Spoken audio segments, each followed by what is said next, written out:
Greetings, fellow tarot travelers, tripping through the tetrahedral triptych of cards I shall now lay before you.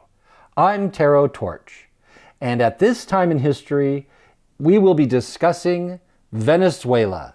I have another video on Venezuela, and I really highly recommend watching that one first so you can see the chronological progression and learn from each video some of the missing pieces that may not be present in this particular video.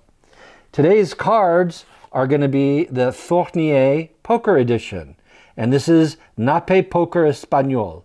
This is a Baraja deck, which is the type of cards used in Spain, South and Central America, and in the Philippines.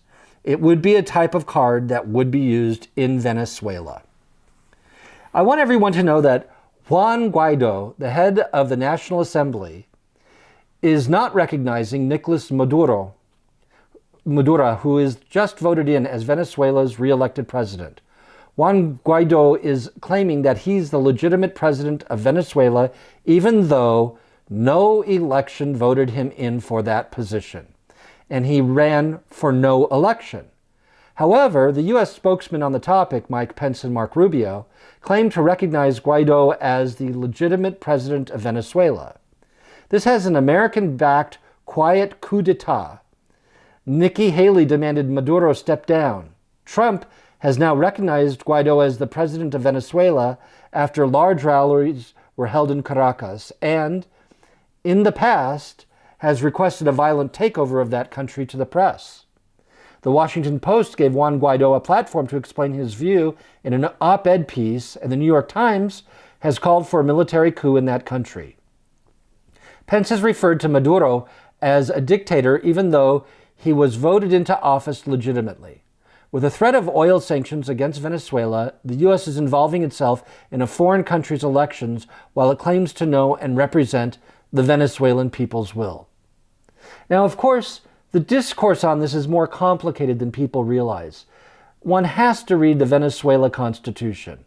There are issues where if a president is unfit, the Speaker of the House, who is Juan Guaido, should be able to take office. But that is not the case in this situation. And it is true that Maduro was elected into office as a Chavez appointee, selected and groomed for the position. And so in some ways, he wasn't necessarily freely elected, he was placed, sort of. And also, there are a lot of human rights abuses going on in Venezuela, in Venezuela under Nicolas Maduro. So the question is, will this American coup in Venezuela work? Will the Trump administration be guilty of what it claims Russia has been doing? That is to say, tampering with elections?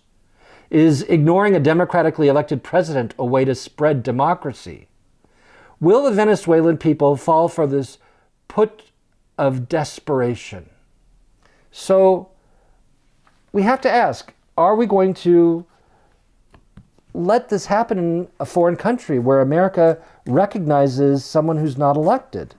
I mean, I know on some levels it's possibly what's best for Venezuela, because certainly what's going on there now is a failed economy. But according to the hardcore socialists and communists of that country, that's the fault, of course, of the West. And America, who's placed severe embargoes on Venezuela, is now contemplating an oil embargo, which will make things 1,000 times worse. And so in part, America is the one who's collapsing their economy, and then America is the one who is selecting who the next president is, and has done this historically with very cruel dictators in the past. I mean, there's been Pinochet and others in South America and Central America, and it doesn't usually work out well. It usually ends up with mass graves and executions in the stadium by the hundreds, if not thousands. So what are we going to do about Venezuela? And when we don't know, we ask the cards and hope that the cards will give us guidance and understanding. So the first card is the Six of Clubs. Now, the Six of Clubs is a very propitious card, and it deals with cooperation, collusion, and collaboration. And it has to do with bringing the right people together and keeping the wrong people apart. The Five of Swords is the next card. In this case, they're more like knives than cards in this deck, but it is the Five of Swords that's being pulled out, and that represents a breakthrough. And then we see the Queen of Clubs, and she's a very interesting character. She has a lot of personality, and she's sweet, creative, and funny, but she carries a big stick. So in the interpretation of these cards for Venezuela, I would say that sides are being drawn right now. We could see a civil war. We have people collaborating to represent America, people collaborating that represents the Chavez lineage of thinking of socialism and communism. And we have Russia on one side and America on the other side. And if we do not get good dialogues going, civil war could be imminent in this region. And that war could spread to other countries. It could end up being a vicious war that goes throughout Central and South America. The Five of Swords, which is a breakthrough, well, this is what we really need. And I'm sure this is what Trump intends. I'm sure what President Trump really wants is a breakthrough that will benefit the Venezuelan people. But that doesn't mean his method or his timing or his media presentation is going to work and give him those end results. This card, although it is a breakthrough, it can lead to very, very serious duels as well. And here we have the Queen of Clubs. And that can be America, and it can be Russia. And it could also be the Chavez followers and who follow Maduro, and it could also be the followers of Juan Guaido. So what I'm seeing here is partisan politics and divisionalism. I'm not seeing anything about unity. I'm not seeing anything about parleyance. I'm not seeing anything about trying to come together in a synthesis. What I'm seeing is division, breakthroughs, duels, and separatist ideologies. Well, this is a very dangerous layout of cards. Let's see what we can find out about the breakthrough, because it's going to be the breakthrough that could be pivotal, if it's a peace breakthrough or a war breakthrough. Well, there's another club, folks. This one's the Jack of Clubs. Think about that for a minute, the Knight of Clubs. And with the Queen right here, and they're both looking in the same direction towards the future. And below, more clubs. The Five of Clubs. And the Five of Clubs has to do with overcoming. So we have overcoming, breakthrough, and war. I'm afraid this is going to all end up as a civil war. Let's see what the future card has in its explanations. The King of Swords. The King of Swords is the most militaristic card there is. I mean, this is like Russia and America pull out their fighters and the war spreads throughout Central and South America, which, interestingly, is precisely what Russia would want. It would not serve America's interest to have a war that big in its own backyard. But the King of Swords, I mean, he's the primary arms dealer. He's the general that goes beyond geographic boundaries and spreads the war to foreign countries. He's the nuclear button that gets pressed. He's the most serious person when it comes to war in the whole deck. And the Seven of Swords, strategy and sharpness. Everything here, clubs and swords, clubs and swords, clubs and swords. And those are the masculine warring suits. This doesn't look very good. Okay, so there are two sides for a potential civil war and potential warfare between these two groups, and that would include the socialist communists with Russia and the capitalists and the fascists with America.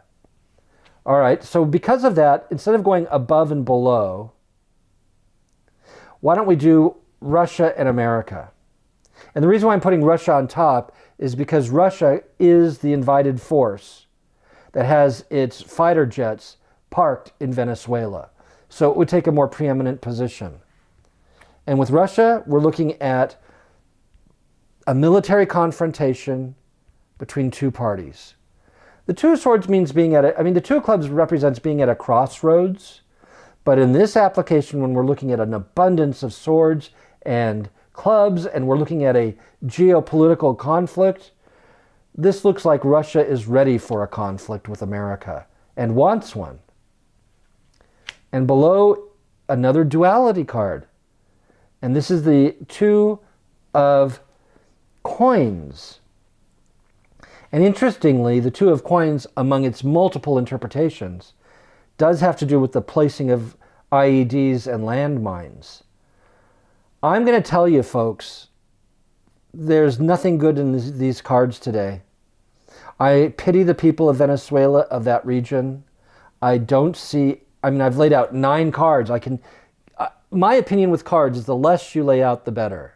You start laying up too many cards and you end up with trouble. There are many ways of analyzing them. We can call knighting, which is a Lenormand trick. We go 1, 2, and over. So we see how these connect, we see how these connect, we see how these connect, we see how these connect. We can look across, we can look diagonally, up and down.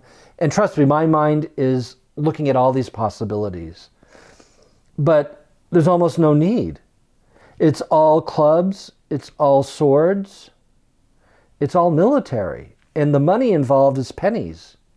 It's like if we spend $1 million or let's say $1 billion on a war in Venezuela, we'll end up with $1 trillion worth of oil. It's a penny's investment for the return.